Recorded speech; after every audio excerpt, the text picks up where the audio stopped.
En la Alemania de la República de Weimar, era como un paraíso donde la libertad y la tolerancia permitían a todos amar sin juicios ni prejuicios.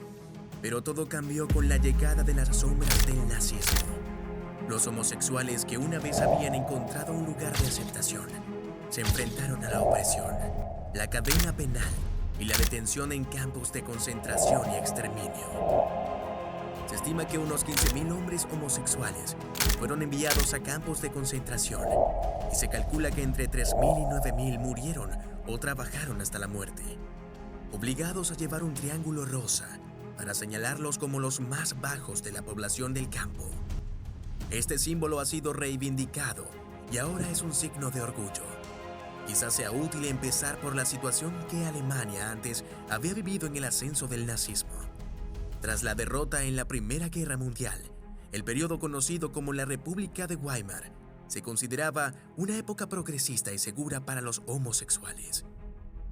Antes de empezar, te invito a que nos dejes tu me gusta y te suscribas activando las notificaciones para que no te pierdas ninguna de nuestras increíbles historias.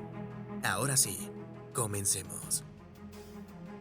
Aunque existían las habituales leyes de sodomía que prohibían las relaciones entre hombres, no solían aplicarse. Karl-Heinrich Ulrich trabajó para cambiar esto, abogando por un trato más tolerante hacia la homosexualidad. Magnus Hirschfeld fundó el Instituto de Investigación Sexual y realizó investigaciones pioneras sobre la homosexualidad. Durante el periodo de Weimar, la comunidad gay empezó a ser más visible con obras de teatro y bailes centrados en temas LGBTQ+. A pesar de que aún había homofobia, el gobierno Weimar no perseguía a los homosexuales activamente y consideraba cambiar las leyes restrictivas.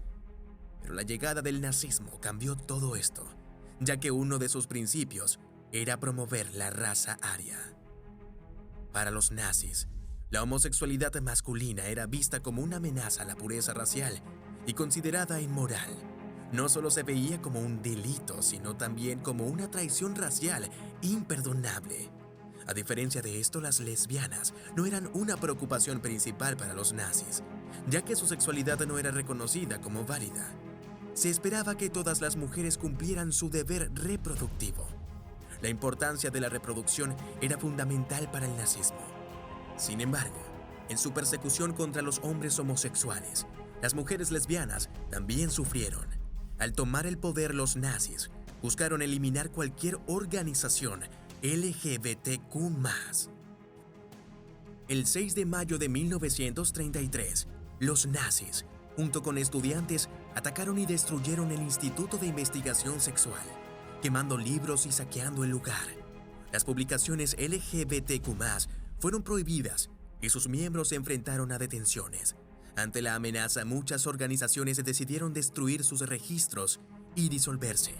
Aunque figuras como Heinrich Himmler, líder de la SS, mostraban una clara aversión hacia los homosexuales, hubo excepciones notables. Ernst Röhm, líder de la SA, era homosexual, aunque no lo reconocía públicamente.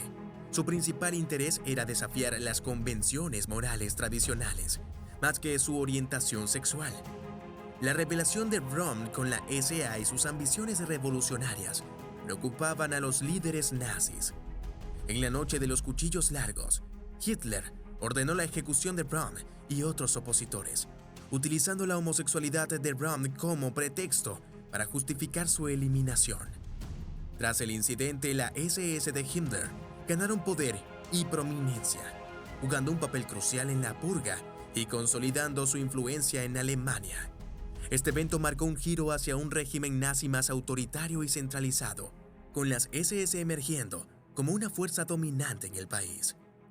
Himmler, junto con su segundo al mando, Reinhard Heinrich, y su fuerza policial secreta, la Gestapo, se pusieron a recopilar las listas rosas.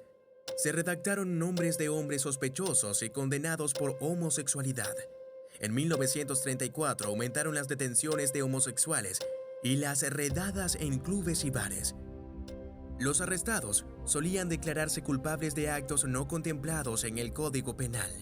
con la esperanza de evitar el castigo, aunque esto no funcionaba. En 1935 los nazis revisaron parte de las leyes anteriores, ampliando el abanico. Ya no serían necesarios actos homosexuales. El mero deseo homosexual entre dos hombres era suficiente para ser arrestado.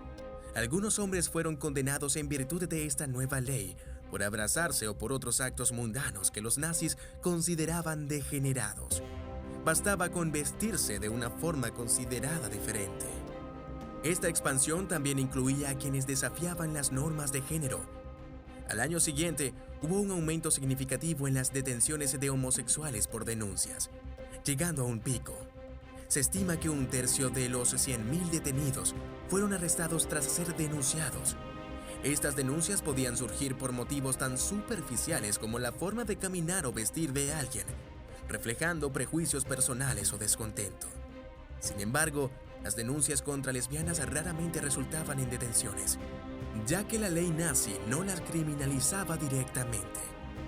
Los detenidos sufrían torturas y maltratos para obtener información sobre sus parejas, permitiendo a los nazis identificar a un gran número de hombres relacionados. En 1936, Himmler estableció la Oficina Central de Reichs para la lucha contra la homosexualidad y el aborto, considerándolos amenazas a la población aria. Esta oficina recopilaba información y coordinaba acciones contra los homosexuales. Los nazis incentivaban la castración a los homosexuales detenidos a cambio de la liberación anticipada, ampliando su uso más allá de delincuentes sexuales graves y agresores de niños. La amenaza de ser enviado a un campo de concentración era a menudo suficiente para coaccionar a los prisioneros a someterse a la castración. Los campos de concentración pronto se utilizaron para realizar castraciones forzadas. Algunos detenidos eran trasladados a prisiones penales, pero los reincidentes eran enviados a la creciente red de campos de concentración bajo el término nazi de custodia protectora. En estos campos, los prisioneros eran etiquetados como insignias que indicaban su supuesto delito. La estrella de David amarilla para judíos, el triángulo rojo para comunistas y presos políticos, y el triángulo rosa para homosexuales. Los prisioneros con triángulos rosas enfrentaban hostilidad tanto de guardias como de otros reclusos, a menudo asignados a tareas difíciles y alojados en condiciones precarias. En un intento de curar la homosexualidad, los nazis obligaban a algunos hombres a tener relaciones con mujeres obligadas a prostituirse en los campos. Esto bajo la vigilancia de los guardias. A los considerados curados se les forzaba a unirse a divisiones de la SS, como la brigada Dolphanger, para prevenir así la masturbación. Se obligaba a los prisioneros a mantener las manos fuera de las sábanas, una tarea complicada durante las frías noches. Los prisioneros sorprendidos, desobedeciendo, eran castigados con agua fría durante la noche. En Sachsenhausen, muchos homosexuales trabajaban en las duras condiciones de las fábricas de cemento y ladrillos. El comandante Rudolf Höss, futuro director de Auschwitz, creía que el trabajo forzado reeducaría a los homosexuales. A diferencia de los hombres, las lesbianas raramente eran perseguidas exclusivamente por su orientación. Sin embargo, muchas acabaron en campos por otras categorías, como ser judías, romaníes o comunistas. A veces se usaban pretextos inventados para detener a lesbianas. Elias Müller y Margaret Rosenberg, por ejemplo, fueron enviadas a Ravensbrück, acusadas de conducta subversiva debido a su relación lésbica, ya que no existía una ley que prohibiera tales relaciones. Se consideró que tenían una conducta que afectaba el funcionamiento del sistema de tranvías, debido al alcohol que consumían en las fiestas que organizaban. No se les marcó con el triángulo rosa de los homosexuales, sino con el triángulo rojo de los presos políticos, aunque en su documentación de internamiento se hacía referencia que eran lesbianas. Müller murió en 1943, mientras que Rosenberg sobrevivió 4 años en los campos. Muchos prisioneros de los campos de concentración acabarían siendo obligados a todo tipo de experimentos humanos, y los homosexuales solían ser preferidos como sujetos involuntarios. Uno de los experimentos más infames lo llevó a cabo el Dr. Kurt Barnett. Intentó cambiar la sexualidad de un grupo de hombres homosexuales. les implantó quirúrgicamente una cápsula que liberaba testosterona. Se sabe que 2 de las víctimas murieron, pero no hay constancia de la suerte que corrieron los demás. Algunos hombres fueron infectados intencionalmente con tifus para ver cómo afectaba el cuerpo humano. Se cree que entre 3.000 y 9.000 homosexuales fueron asesinados en los campos. En los primeros años, algunos que pudieron huyeron a países vecinos. Otros cortaron los lazos con su comunidad o contrajeron matrimonios de conveniencia para ocultar su sexualidad, a veces con mujeres lesbianas. Algunos continuaron, pero de forma clandestina, conociendo los riesgos de las denuncias. Algunos se unirían a movimientos de resistencia contra los nazis. Para hacer frente a esta escasez, el régimen nazi empezó a reclutar activamente a prisioneros de los campos de concentración para el trabajo forzado. Entre estos prisioneros, los homosexuales eran vistos como una reserva de mano de obra expendable o prescindible. Muchos fueron enviados a realizar trabajos peligrosos en condiciones extremadamente duras, donde las tasas de mortalidad eran altas. A pesar de las terribles condiciones y los riesgos, algunos prisioneros homosexuales encontraron formas de resistir y mantener su dignidad. La historia de Wilhelm Arendtz y otros como él nos recuerda la valentía y la resistencia de aquellos que se enfrentaron al régimen nazi, defendiendo sus principios y derechos hasta el final. Tras la liberación, muchos prisioneros homosexuales enfrentaron estigmatización y discriminación continuas en la sociedad alemana. Aunque la liberación de los campos marcó el fin de la persecución sistemática, la Ley Parte 175 permaneció y continuó siendo aplicada. La reinstauración de estas leyes se debió en parte a la influencia de la ocupación aliada y a la percepción de que los homosexuales eran antisociales o desviados. La revisión y derogación de la Parte 175 se convirtió en una causa importante para los movimientos LGBT en Alemania y en todo el mundo. Finalmente, en 1969, la ley fue retomada en Alemania Occidental y en 1994, tras la reunificación alemana, se derogó completamente. Aunque fue un largo camino hacia la justicia, esta victoria marcó un paso significativo hacia la igualdad y el reconocimiento de los derechos LGBT en Alemania. Tras la guerra, muchos hombres condenados por la Ley 175 tuvieron que terminar sus penas en cárceles regulares si habían pasado tiempo en campos de concentración. Por ejemplo, si alguien tenía una sentencia de 10 años y había estado 5 años en prisión y 5 en un campo, debía cumplir el resto en la cárcel. Aunque la mayoría recibió alguna compensación, los homosexuales no obtuvieron nada por ser considerados criminales. Al salir, muchos evitaban hablar de sus traumas debido a la persistente homofobia, intentando simplemente volver a la normalidad.